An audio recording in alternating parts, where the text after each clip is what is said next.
As the country continues to wallow in corruption, abduction, the high cost of living and political brutality, there is now a plan to increase the term limits for MCAs, MPs, governors, and also the president.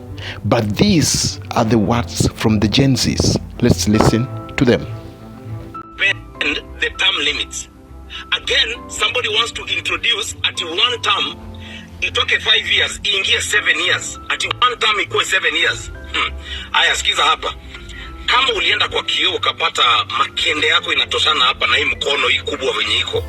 Kama ulienda ukajiangalia kwa kioo ukapata hiyo kende yako imetosha hii mkono, imejaa kwa hii mkono. Introduce hizo term limits zako.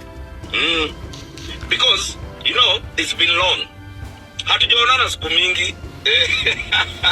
Hatujaonana siku mingi. It has been long.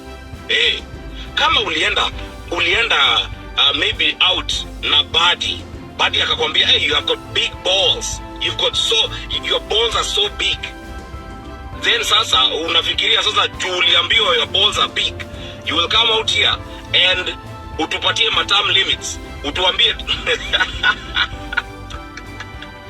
you're kidding us. Endeleeni ku come up na bills za ajabu, but at the back of your mind remember, we are jobless. Graph your unemployment grow by the second. Wanna continue.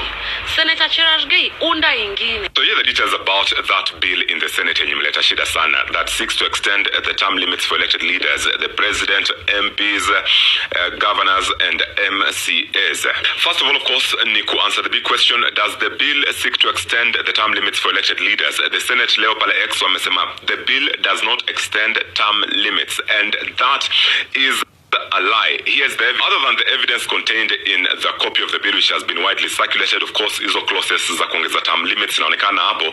There is an article which was published on the official parliament website, and it's entitled Senate Committee Rejects Cherargei's Constitutional Amendment Bill amid overwhelming public participation.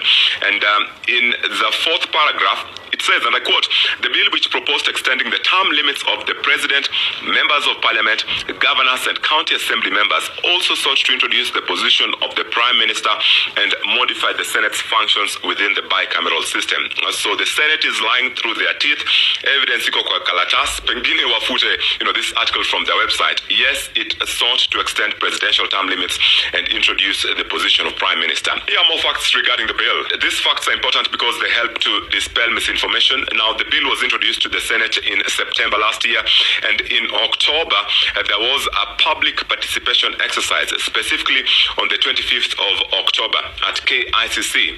And this is the report that came from the public participation exercise. The public participation exercise at KICC ended up in the Senate Committee on Justice, Legal Affairs, and Human Rights rejecting the bill, while out of 168,801 submissions, only 11 stakeholders provided specific comments on the bill's clauses, while the rest overwhelmingly rejected the proposed amendments. Now, is the bill dead? Because that is the big question. Well, the bill is not dead yet, because even after its rejection by that committee, that article on the official parliament website says that the fate of the bill now rests in the hands of its sponsor, Senator Cherargei, who retains the right to move it to the second reading despite the committee's rejection.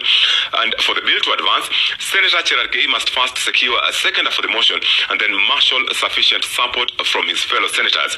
Without adequate backing from the Senate, the bill will not proceed to second reading and will effectively collapse at this stage.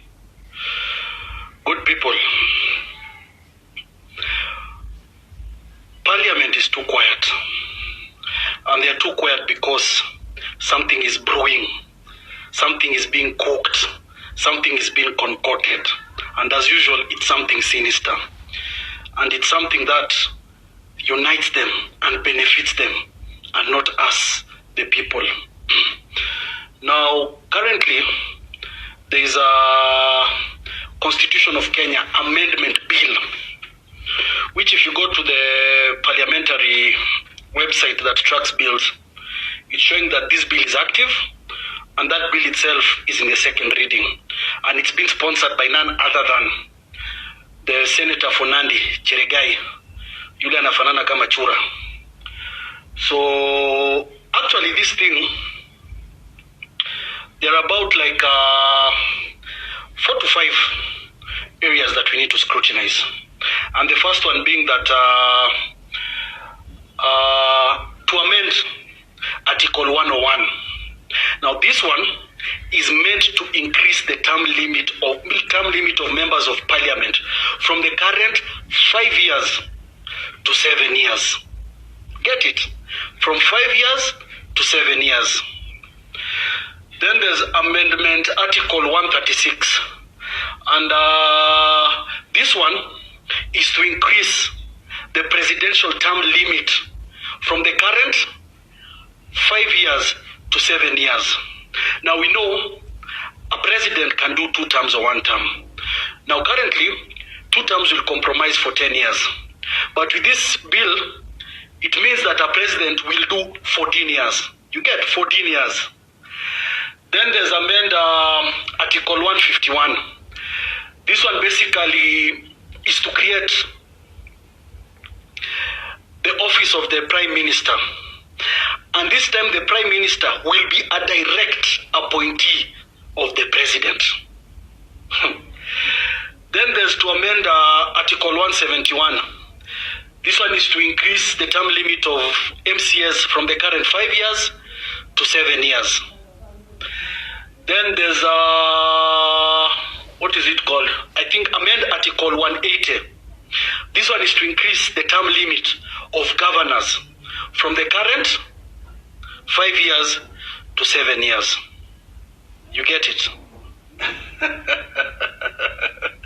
So now let me tell you people, time does not cure incompetence. These people, even if you gave them 20 years, there's nothing tangible, there's nothing substantiative, and there's nothing positive they will do. If they can't fulfill anything with the 5 years they've been given, what are they going to fulfill in 7 years? Time does not cure incompetence and ineptness. It will just be the usual hula baloo, the usual stealing, the usual propagandas, and the usual amassing of wealth and giving out positions to family members, to cronies. There's nothing these people will do. But the good thing is, as much as they may vote for this thing, well and good, but at the end of the day, any amendment to the constitution, there must be public participation.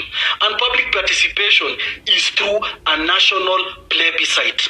And if all those things come, asubuhi na mapema tunaiangusha. We cannot take another 7 years of this kakistocracy regime under the megalomaniac rule of Lukashenko, Mobutu, Kasongo, Seseseko. We cannot. So let them pass it. Let them vote in unison like they usually do when they're increasing their pay packs and everything. But this one, it's touching on the constitution. And the absolute power is with the people.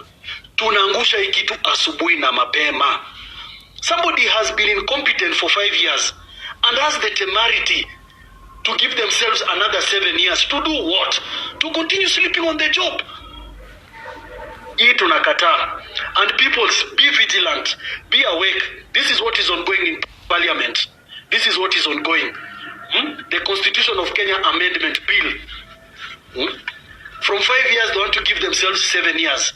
Then they want, already we have a bloated government. The taxes we collect goes to recurrent expenditure, to pay salaries. Imagine you're running a business and 80% of your profit is going to pay salaries. You're running at a loss. Now you want to go create unnecessary offices at the office of the Prime Minister. To do what? Isn't that just a position to reward somebody politically? We already have another useless office at the Prime Cabinet Secretary. What is Prime Cabinet Secretary? We have roles that are overlapping each other. We have a bloated government. And our wage bill is too high. It has ballooned. And instead of seeing how you're supposed to cut positions, you want to create office of the Prime Minister. Hatutaki maneno. Bring it to a referendum and we shall make it fall. It shall not see the light of day. It will be an exercise in futility. 5 years to 7 years. And in 5 years, you're achieving nothing. So in 7 years, you think you will do a miracle. You just want another 7 years to continue stealing, to continue spreading poverty. We shall not allow. Hiyo tutakubali. Remember, Kenya's story is still unfolding. The next chapter might just change everything. I, Peter Mukango, and this is where politics stops being headlines and starts being reality. Stay sharp, stay tuned, as the game is far from over.